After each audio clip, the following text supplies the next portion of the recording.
seems Valve may have a slight obsession with connecting weird things to a human's mind. Project Galea. It's a big partnership between OpenBCI, Tobii, and Valve.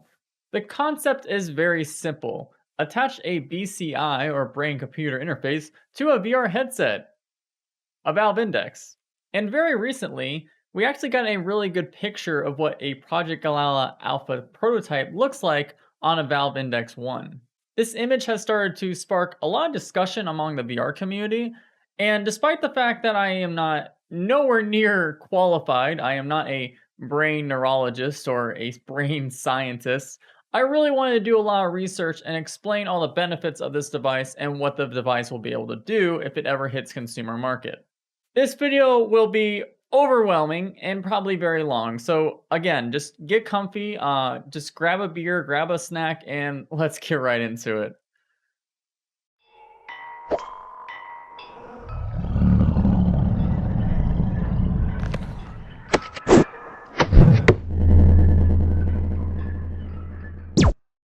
So first, here's the picture device I was talking about. It shows all the sensors, all the very prototypey 3D printed things onto the head strap of the Valve Index. It honestly looks like a bulky monster of a mess, but again, this is a prototype unit and that's gonna happen anyway. Also, the fact they're tacking on a lot of these things for a Index 1, which was not really designed with this BCI in mind originally, I'm sure, makes it look a lot more bulky, especially around the facial interface region. Some people are commenting on the fact that they did not know that their head strap would actually be moddable. So I'm going to go ahead and actually just show you exactly what they did. So this part here, it actually can come off, but Valve highly recommends people do not do it because it's very difficult to do.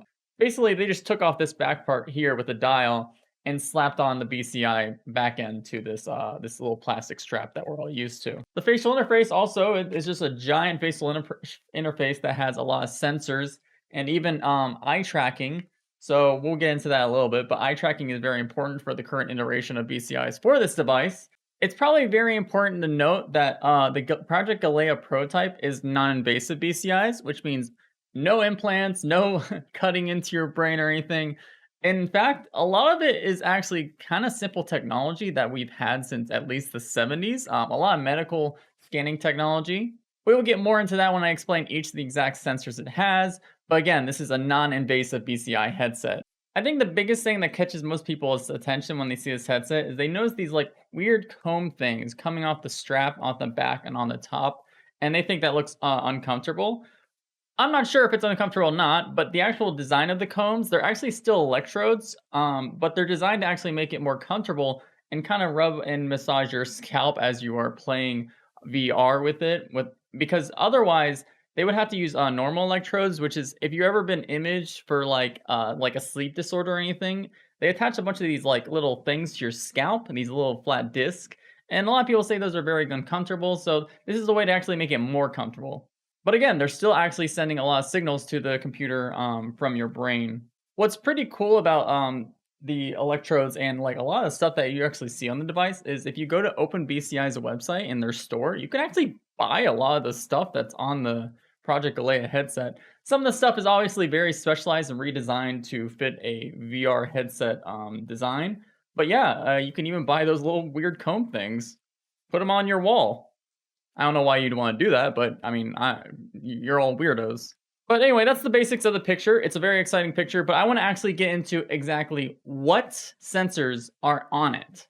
There's a lot of different sensors, but they're not as complex again as you might think. The reason for it is because non-invasive BCIs are, until we get a breakthrough maybe, kind of impossible to do anything insane until we start getting into the more invasive slash implant situations for BCIs. From what I've learned is that basically the only neurons we can capture data from are motor neurons, and anything that is not a motor neuron, we will basically need an implant to actually capture data from. This doesn't mean that the data that the Project Galea headset or anything like it will not be used usefully in gaming, for example. We'll get into that very soon. I'm very excited to talk about that. But yeah, it's just limited, and we're not going to see anything full dive from this headset. So don't even get excited about that yet at all. All right, now for every type of sensor that is in this prototype. I'm going to go through all of them and try to explain sort of what they're doing and some of the benefits that they may bring. The first one makes me, again, very smug because I've been literally screaming the importance of eye tracking for practices in VR or really anything for a while now. And guess what? The current iteration of BCIs in this headset requires eye tracking. It's nothing too surprising exactly what eye tracking brings to BCI. It allows mostly research and analytics to figure out what maybe people are looking at and how their brain is reacting to what they're looking at with the actual other sensors in the headset. And obviously, it's good for social reasons. Due to the fact that Project Galea is actually limited by being a non-invasive BCI, you have to kind of match the brain waves about what like facial expressions and eye tracking and what your eyes are doing, what your face is doing, and that's kind of how we figure out sort of reactions. I'll get more into that in a little bit. The next type of sensor we have is the EEG. The EEG again is like what I was explaining earlier. It's used a lot in the medical industry for capturing brainwaves for people that may have like sleep disorders or very dangerous nightmares all the time and night terrors, stuff like that. But this is in the headset, and that's what a lot of it is, especially near the backside. The EEG actually can measure something called cognitive flexibility, which is sort of like how well does someone is reacting to maybe things in their environment, like for a puzzle, for example. Are they reacting well to this puzzle? Are they able to sort of allow their brain to overcome this problem very well? And it's very useful for data, especially for game design. And yeah, it's very nice. But my personal opinion, based on my research, this actual sensor, while it is an incredibly important sensor and actually be used a lot for research and game design, it's actually more of a support system for all the other sensors that will actually maybe translate into actual game design features. Next, we have the EMG or electromyographer. This one's really interesting, and while I'm not completely sure if I'm kind of grasping this correctly, but this actually captures your facial expression on your face. And more importantly, kind of the upper face around the top of your cheeks and your eyes. Facial expressions and eye tracking and all these things give off sort of ideas of what emotion a player is having in a video game. So being able to capture this data and translate it in game design, we'll be able to see a lot more, well, maybe variability of what games can bring to us. What's interesting about this device is it apparently is able to capture what facial expression, especially on the more upper side of the face, that a player is having in real life. I freaking love eye and mouth tracking, so I'm not sure if this is a possibility for this device. But the one thing that bothers me about current eye and face tracking for headsets like the HTC Vive Pro Eye with a facial tracker, or even the HTC Reverb G2 Omnicept that has the eye tracker and mouth tracker, is you cannot actually move your eyebrows, for example, with your eyes, which is probably the last step to making like avatars like truly exact to life in terms of facial expressions. You'll notice in a lot of my videos that I do like the VTuber thing. My eyebrows are completely static, and that's because eye trackers currently cannot track my eyebrows. So while that may be a good way to actually track eyebrows in your upper face, facial expression is not just important for social reasons. It's actually incredibly important for figuring out what emotion a player is having. And well, in the future of game design, developers will actually be able to sort of tailor the environment around them to match or maybe misuse what expressions people are having at that moment. The next two sensors are very fascinating to me. They both do very similar things, but I'm going to go on to a long spiel about what game design can really bring with these two sensors. We have the EDA or electrodermal activity sensor and the skin temperature sensor, which again, these sensors, if you look them up, they don't seem that revolutionary or that futuristic, but they actually give off a lot of data what a player is feeling or reacting. The biggest thing that they can give a hint to is how much cognitive load a player is having in a given situation. So here's where I get into the biggest problems that VR game design has. Valve has talked about a lot about how when they were designing the index, they were surprised to see that people playing Half-Life Alyx in the early times with the index were playing much longer than they expected. A lot of that was due to comfort, and while the game itself did not really do much to actually benefit in comfort, there is a few other things that sort of helped with that. It was mostly just Valve noticed here that comfort can really improve long play sessions. But there's a whole other factor that makes VR game sessions not really last long, especially for a lot of games that don't think about this in mind. Cognitive load is basically how overwhelmed someone's brain is in a given situation. The longer that someone's brain is being overwhelmed by cognitive load, the more likely they're just gonna stop playing VR altogether and just stop playing. That's it. Kaput. Being able to measure someone's cognitive load would actually affect game design hugely. Let me explain why. So, my best example of how this could work for game design in Half-Life Alyx, there's a system called the Director that is constantly looking at the player's ammo counts and their difficulty to sort of decide, okay, should I spawn ammo for this player's gun or not? The system works pretty well, but also sometimes it has been buggy for some people, especially for people that don't really look in places. But the concept is very interesting because it actually changes the environment to tailor to the player to allow them to keep going based on their needs. We are very used to the idea of easy, medium, and hard difficulties for gaming.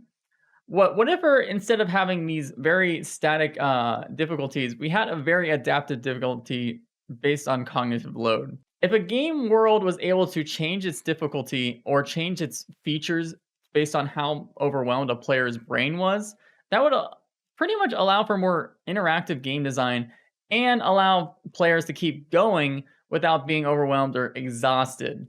VR is a very exhausting thing. We use our physical bodies and let alone our mental bodies, which takes a lot more cognitive load than like a flat game screen or whatever you want to call that. So let's say you're just getting pummeled by a game's enemies. You're getting so exhausted. You're getting tired of this.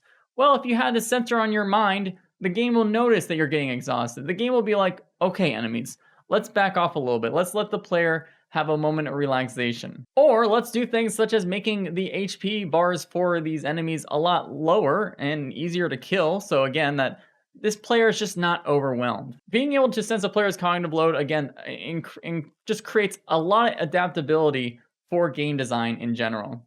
And when you pair these sensors with the final sensor, the heart rate sensor, which is allowed to also tell how stressed out a player is in a situation. Cognitive load and stress are connected, but they're also not the same thing.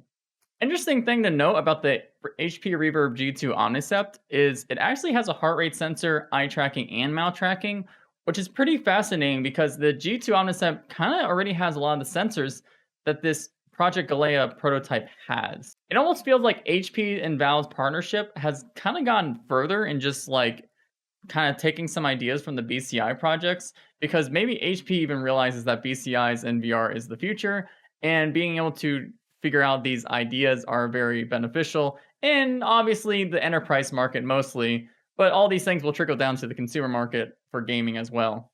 Another cool thing about having a heart rate sensor built into your headset is if you're a game designer, it also tells how well involved the person is in a given situation. A heart rate can give off very big ideas of how a player is feeling, whether they're excited, whether they're bored, stuff like that. And we're currently in the age of early access gaming. And currently, the way that developers can only get data about how players feel about a game is to watch ridiculously long playthrough videos, which takes a lot of time and is very exhausting if you're a developer and you want to make your game better. If every game developer, indie or large, was able to access a bunch of cool analytic informations, anonymized, of course, about what players were feeling in different areas or how they were getting stuck in areas and would be able to see exactly where they're looking most of the time, like maybe with heat maps, with eye tracking, or just see their overall excitement levels in different areas of the game, they would be able to make games a lot more exciting for people. Content in VR is like one of the most controversial things because people are constantly asking for better content, but at the same time, that's always difficult. VR is still in the time where we're still in the wild west of game design. It's gotten a lot better, but again, a lot of things that work in a monitor game might not actually work as well in a VR game. And things that we never thought would work in gaming have become insanely good for VR game design as well. Most BCIs up until this point that I've seen attached to VR headsets were more about training a person's brain to actually interact with the environment. But I think that's Also, that's one application for BCIs, but I think a more immersive, bigger application for VR games is to actually allow the BCIs to change the environment around you to react to what you're feeling. Let's say you're feeling stressed or feeling scared or feeling aroused. Maybe that AI would be able to capture that BCI data and react differently instead of the static, always happy, always sad, always depressed character design. Conversations with AI may be even better in games. When I say AI, I of course mean NPCs, but for now. AI is being able to react to what you're looking at on them, for example, may also make games very immersive. I know this is some weird topics we're getting into right now, but all of this is true. Games adapting to how someone's feeling, how someone's reacting, without a player actually moving and changing the environment with their hands is really immersive, and I swear it will be one of the most given applications of BCIs when it hits the consumer gaming market. So, in conclusion, I know I've rambled on about a lot of things and I probably lost a lot of people. But again, BCIs, non invasive BCIs even, are going to have a lot of interesting concepts for gaming. Giving developers access to how players are feeling, what they're looking at, how they're reacting, how much cognitive load they're having, is going to be big. All that without having people to implant in a very invasive BCI into their brain. I don't see much downsides other than privacy. But yeah, BCIs will be the future of VR. It is a stepping stone. Gabe Newell has been saying over and over that he doesn't even see VR as the endpoint. He sees VR as a transition point to full-on invasive BCIs, which is more like the full dive that everyone thinks about, like from Sword Art Online. Anyway, yeah, again, sorry. I know this was an incredibly long video and an incredibly overwhelming video, but this excites me. And I think the more I educate people about the power of BCIs and what they'll do for VR gaming and game design, the more people will be less surprised when in a few years we start seeing this stuff being put in the VR headset. I truly believe this technology, while this Project Galea will not be consumer that soon, within like a year or two, we will see it down the line in a consumer headset for sure. So making everyone aware without being too afraid about this headset, because I saw people on Reddit, for example, freaking out about what they're seeing. It isn't scary.